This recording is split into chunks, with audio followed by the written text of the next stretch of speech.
You're listening to the heartbeat of the University of Maryland, Baltimore, the UMB Pulse.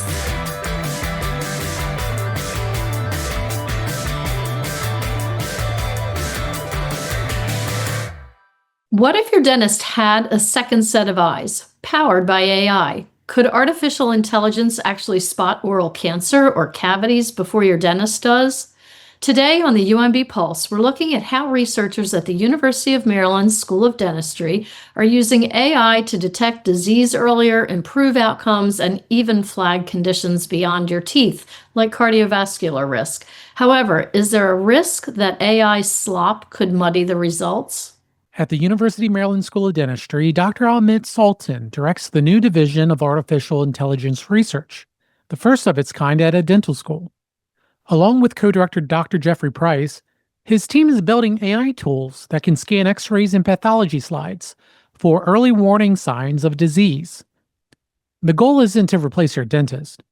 It's to act as a second set of eyes, reducing errors, catching problems earlier, and giving patients more peace of mind.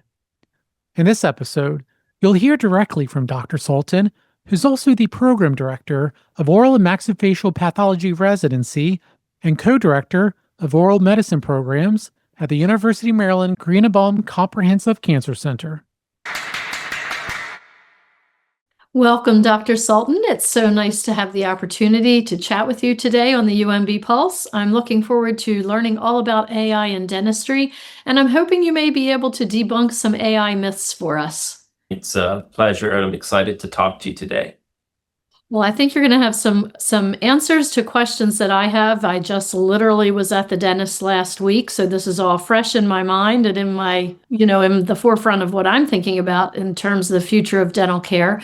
When people hear AI in healthcare, a lot of us worry that means machines are going to be replacing doctors. How do you explain the real goal of AI in medicine and especially in dentistry? Yeah, there is a lot of skepticism and a lot of apprehension about what we call replacement of dentists or doctors, radiologists, pathologists, anyone that looks at images by robots or dentists. The fear is becoming more and more real because in China, for example, there are research groups that already have robots that are cleaning teeth, dental hygienist robots that are powered by AI. In Texas, July last year, there was the very first crown prep, the dental crown prep, done in 15 minutes, that procedure that could take much longer than that, by a fully autonomous AI robot. And how that worked was they imaged you in a 3D fashion, and then they used the crown prep with zero error, so zero human error, in such a short period of time. And you also start to appreciate that there are certain skills that we could teach our new graduates, our dentists, practicing doctors and dentists alike, where you give them that essential skill of how to interpret the limitations of AI. Because once you interpret the limitations or have an understanding of the limitations of AI, you begin to realize that AI is powerful and effective in very narrow, specific tasks. So these are narrow use cases where AI is likely not to replace dentists or doctors and be very impactful. And then in terms of actual dentistry, not just administrative, my understanding is you've built one of the largest dental AI data sets in the country. Why does having such a diverse collection of images, for example, matter for patients? Yeah, the way AI works, or the success of AI, largely depends on how well it's been trained and how diverse the data set is. So in AI, there's something called overfitting. And overfitting occurs when you have an AI model that's been trained on one patient population, one type of image data from one type of scanner. And then when you use that AI model somewhere else in the country or internationally, you'll notice it starts failing or not producing accurate results. And in healthcare, dentistry and medicine, especially for the research we're involved in, we're looking at cancer, we're looking at cardiovascular risk. So the chance of you making a mistake or the AI having a a false positive where it's detecting cancer when it's not there, or a false negative, it's missing cancer, or it's saying that there's no cardiovascular disease on a dental x-ray or medical x-ray, is quite significant. So the error is not tolerable in most aspects in the realm we work in. And so you want to ensure that your AI is primed for success. And so how you do that is you avoid overfitting by training it on diverse data sets from different patient populations with different conditions, from different scanner types. So often we get around that by doing what's called multi-center studies, where each center has a different scanner, a different exposure, a different disease type, a different patient demographic. So our multi-center study, we have a site in Italy, in Rome. That's our kind of international site. And then we have a site in San Antonio, Texas. And we have a site in UMKC in Kansas. And so that's where we can get multiple different data types to improve the diversity of the data. So it's generalizable to different patient sample images. Nice. And what kinds of conditions are you focusing on right now? Yeah, so we have 3 PhD students, or one just graduated. One was working on oral precancer. So before you get an oral cancer, a squamous cell carcinoma, oftentimes your dentist, your doctor, your hygienist can pick up a white plaque in the early phases. So she was working on the pathology images. So once you do a biopsy, it generates a whole slide image. So she was working on segmenting, which means annotating all the different features in the AI model. And then another PhD student is working on clinical images. So when you go to your dentist or hygienist, they might take a photo using an intraoral wand type camera or a regular camera. So she was looking at whether we could use AI as a second set of eyes, essentially a flagging system to flag early features of cancer before. And then, the large issues is a shortage of specialists. Okay, there's a shortage of dentists, there's a shortage of specialists, especially in low-income countries and rural areas. And so when there's a shortage of oral cancer experts or pathologists that can review these images, you want to take advantage of AI. And AI, through teledentistry and using digital dentistry and imagery, you can create that structure where it can flag things from rural offices or low-income countries that don't have enough dentists, doctors, or specialists.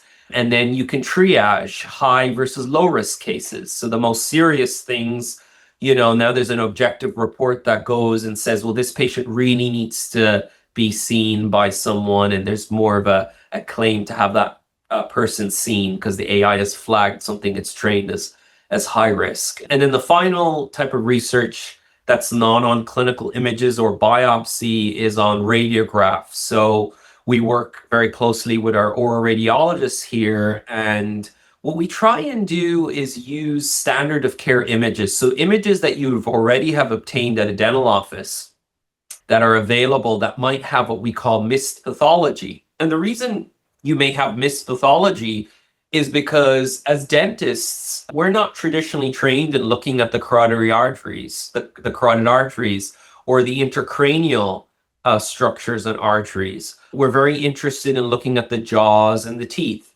And so if you train AI for tasks that doctors and dentists weren't naturally trained on, and essentially it can act as a flagging system.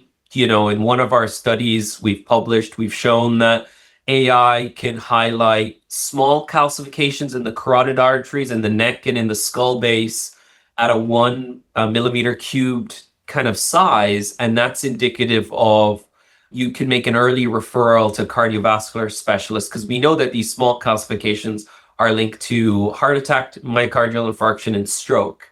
So using already available standard of care images where there could be a lot of missed pathology, because it's not our domain expertise to be trained in the neck and the skull, and AI would flag it, you'd send it off to a radiologist, and then you could save the patient, a length of stay of hospital time and all the complications that come with it.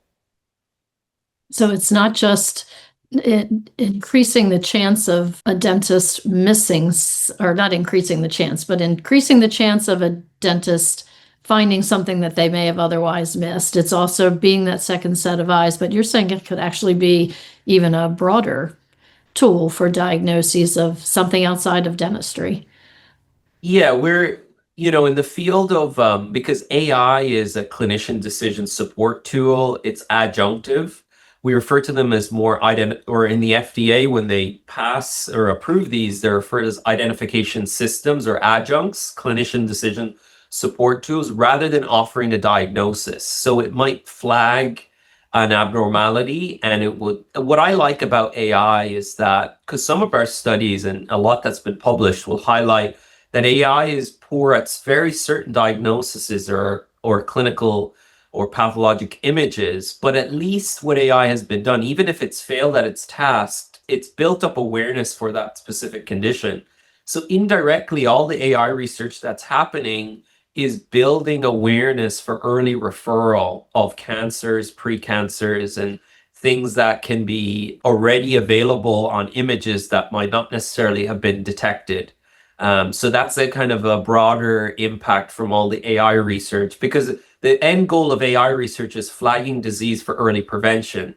And so you're going to have so many studies, research groups doing it. The ultimate goal is you're looking at an endpoint of a disease that may have been overlooked before. And now, just by doing AI research, whether it's been successful or not, you've built awareness for that disease.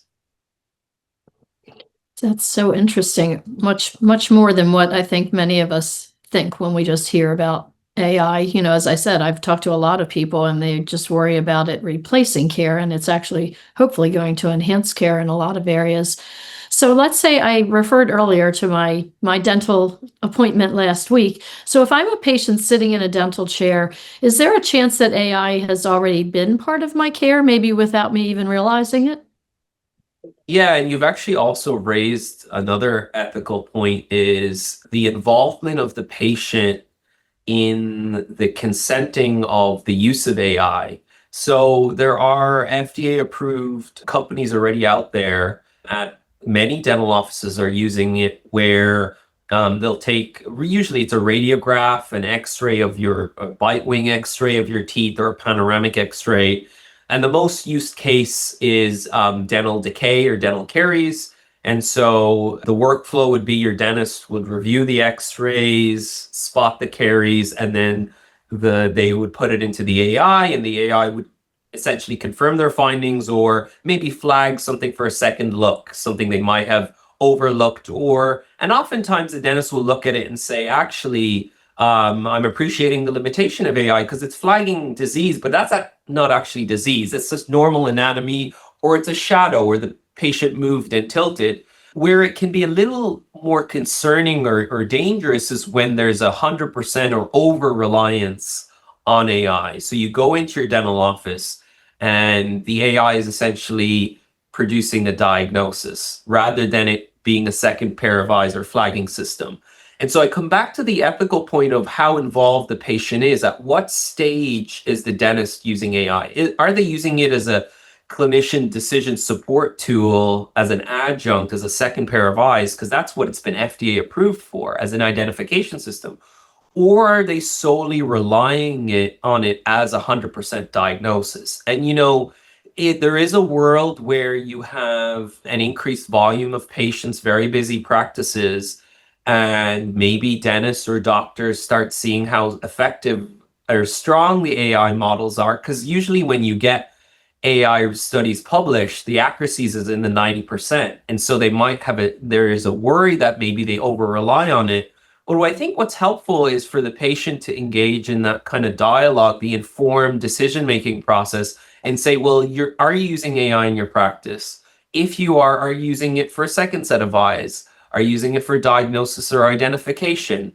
Do I need to sign any consents for its use? And that way you can open up the conversation, and maybe the dentist will start saying, well, I took this course, or I looked at several different AI companies and I chose this one because this one, in addition to flagging dental disease, it also produces a report. And the report's helpful because I can interpret the report and see why it made its decision. So that's a kind of an evolving field called XAI, explainable AI, or interpretable AI. Because remember, AI largely is an opaque black box. We don't know why it's producing such amazing results. And to build trust with dentists, doctors, and patients, you want to have a report or some kind of explainable rationale for why it produced the amazing result that it did.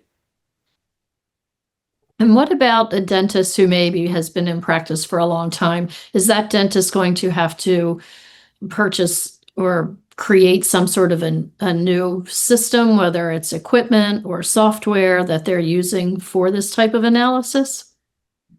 So most of the commercially available AI diagnostic identification tools, they've done that hard work already. They've made them so they can be implemented in your software, your regular workflow. So that was part of the hard work that went into many of the companies. Yeah. Gotcha. You've noticed that dentists who don't use AI may be replaced by those who do in some of your literature. What should clinicians keep in mind as they begin to adopt these tools?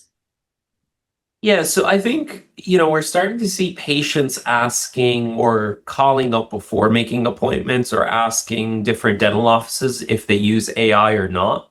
More so that, we've heard or I've heard patients saying, oh, no, I'm going to go to this office because they use AI and that one doesn't. So the reality is it's happening already. The questions that need to be asked by the provider is, what is my understanding of AI? Have I had any literature provided or studies on how it works? What are its limitations? Where does it not work? What are the image types it works? And what are the kind of conversations I have to be having with the patient? Do I need them to sign consent for using it? Who owns the AI data? Who owns the patient data? Will that data go to the AI company?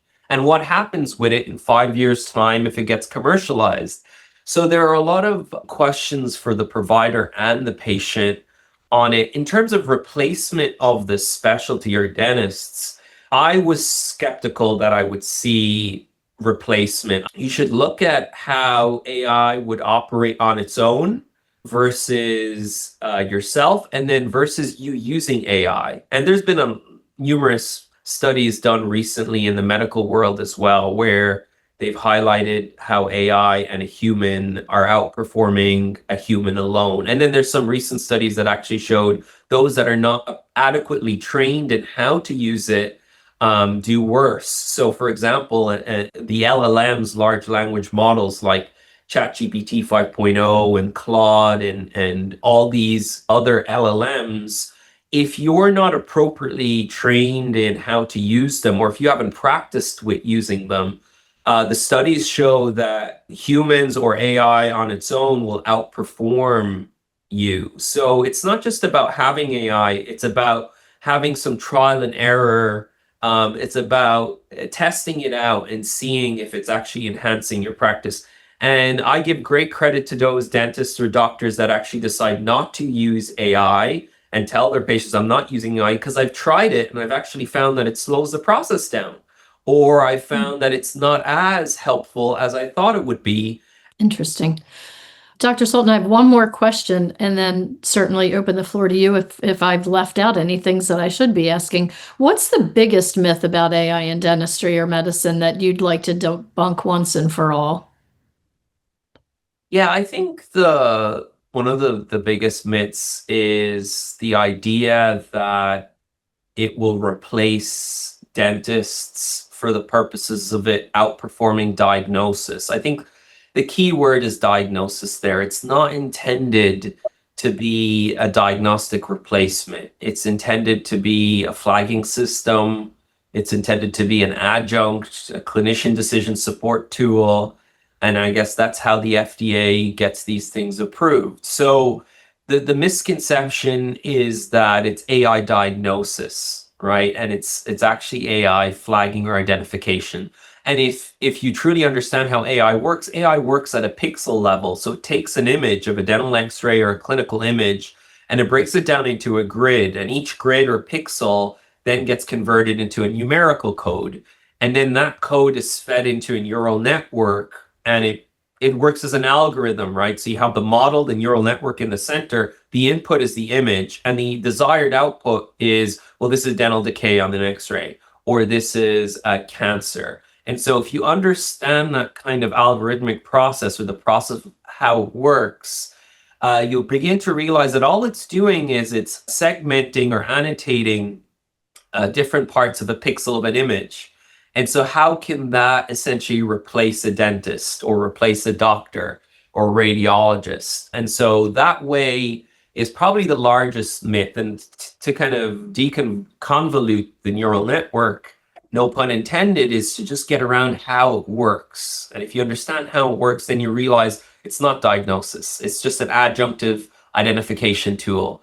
We are moving into a realm of what's called multimodal AI. So we're not just taking the clinical images now, we're taking the clinical images, we're taking the X-rays, we're taking the histopathology biopsy images, and then we're correlating it with patient demographics. So machine learning is another field of AI which works on text or numerical data. So we're taking the patient's medications, their height, and then we start moving into genetic information. Interesting. So it's just growing and we always say getting smarter, but it's not necessarily an it that's getting smarter. It's just more data that collectively tells a story.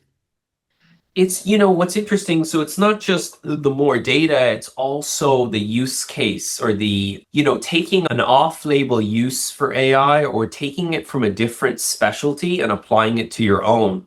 You create pseudo or synthetic images that look like the real thing, and then you feed it into an adversarial system. And the adversarial neural network has a generative component that makes the fake or pseudo realistic images, and it has a discriminator component that tries to differentiate if it's real or fake, where you can create a patient, you can create different pathologies instead of taking the time to photograph them, scan them in, and there's a lot of bottlenecks around that. What we try and do, or where I think the field would do well, is looking at a lot of the research done in computer science or computer vision and applying that to your specific specialty, whether that's dentistry, medicine, radiology, or pathology. And to do that, there's a large technical barrier, right? You have to find computer scientist collaborators, and you have to try talk at the same pace and speed, because, we all talk a different technical or scientific languages. So that's often an initial struggle. But once you can form that collaboration, and then start having ideas about what's good in their field that hasn't been applied yet, vice versa, that's where you can start seeing some innovation there. Interesting. Well, Dr. Sultan, I appreciate all of your knowledge and information sharing, as I'm sure our audience will. Is there anything that I should be asking you that I haven't? No, the only thing I will say is that if you want to learn more about what we're doing here on our website, so we're the Division of Artificial Intelligence Research. We're the first division of AI research in a US dental school. Now we're developing autonomous AI agents. So we have one called Eli 5A, Explain It Like I'm 5A, and that scours social media and debunks science. And so that's kind of, and we've spun out a paper on patient information sheets, which is under review. So basically, when you go to your dentist or doctor and they tell you this is your diagnosis, especially if it's an uncommon condition, and you wonder, well, what is it? AI can generate a helpful, easy to read patient information sheet. So that's kind of our work on what we call static large language models like GPT, Claude, Perplexity, things people have used. And then our autonomous AI agent, which is not static. Perfect. Well, thank you again for joining us. We'll be sure to put the link to the website and in our show notes. And we look forward to seeing how this all grows and evolves in the next couple of years. Thanks very much for having me. Here's what stands out with Dana's conversation with Dr. Sultan. AI and dentistry isn't science fiction. It's already being trained to flag subtle signs, a small lesion, a faint calcification, The things an exhausted dentist might miss on their sixth patient of the morning. Sultan and Price's team is showing how AI can highlight those red flags, giving clinicians a second chance to catch disease earlier. That can mean earlier treatment, better outcomes, and patients who don't slip through the cracks. And beyond the clinic, Sultan says AI could even help rural and low-income communities triage urgent cases, making sure the most serious patients are seen first. You can create that structure where it can flag things from rural offices or low-income countries that don't have enough dentists, doctors, or specialists. And then you can triage high versus low risk cases. So the most serious things, now there's an objective report that goes and says, well, this patient really needs to be seen by someone. And there's more of a claim to have that person seen because the AI has flagged something it's trained as high risk. That's it for this episode of the UMB Pulse. A big thank you to Dr. Ahmed Sultan for joining us. If you found this conversation eye-opening, subscribe and share it with a friend. And you can find more resources about AI research at UMB in our show notes.